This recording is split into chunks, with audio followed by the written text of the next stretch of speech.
Fixed না, ড্রাইভারও fixed না, কোন ট্রিপে কোন টাইমে সেটাও ফিক্সড না, আবার বাসটা কতক্ষণ আবার লোকাল ভাড়া মারবে কিনা সেটাও ফিক্সড না।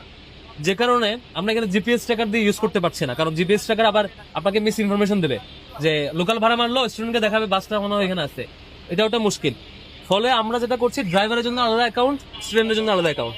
আপনারা ওই অ্যাপটা আজকে ওয়েবসাইটে ওপেন করে দেওয়া হবে, অলরেডি ওপেন করে দেওয়া হয়েছে।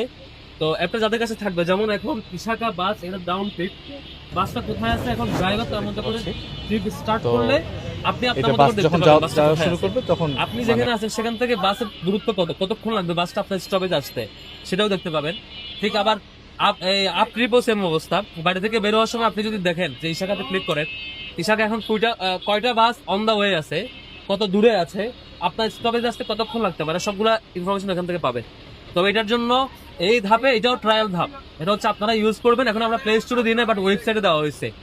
ওয়েবসাইটটা আজকে আমরা পাবলিকলি অ্যানাউন্স করবো গ্রুপগুলোতে, যাতে আপনারা ইনস্টল করতে পারেন।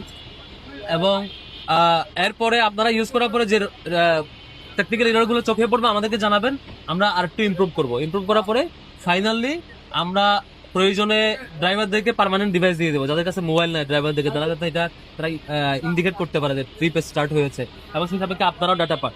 তো আশা করি এরপর থেকে বাস নিয়ে হ্যাসেলটা হবে না, কোন বাস কোথায় আছে সেটা পাবেন। আমাদের লাল বাস এই অ্যাপটির মাধ্যমে শিক্ষার্থীরা রিয়েল টাইম বাসের লোকেশনটা ট্র্যাক করতে পারবে, এই লক্ষ্যে অ্যাপটি করা। আমরা এটা চতুর্থ ধাপে আজকের ট্রায়াল পিরিয়ডে চালাচ্ছি। আমরা শুরুতেই বাস কমিটির সদস্যদেরকে দিয়ে ট্রায়াল করিয়েছিলাম, এরপরে আমরা কিছু শিক্ষার্থীদের মাধ্যমে ট্রায়াল করিয়েছি।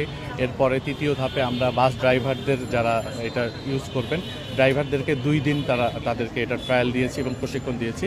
এবং সর্বশেষ আমরা এখন চতুর্থ ধাপে সকল শিক্ষার্থীদের মাঝে এই অ্যাপটি অলরেডি পাবলিশ করছি।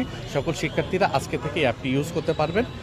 আমরা খুব শীঘ্রই শিক্ষার্থীদের সকলের আপডেট থেকে যদি কোনো ইস্যু আসে, তাহলে আমরা এটা সমাধান করে আমরা একটা অফিসিয়ালি একটা অনুষ্ঠানের মাধ্যমে এটা একটা অনুষ্ঠান করব। তবে আপাতত আজকে থেকে শিক্ষার্থীরা এই অ্যাপটা ইউজ করতে পারবেন, এবং এর মাধ্যমে তারা যে কোনো অবস্থা থেকেই তারা শিক্ষার্থীরা বাসের লোকেশনটা ট্র্যাক করতে পারবেন এবং তার নির্দিষ্ট বাসটি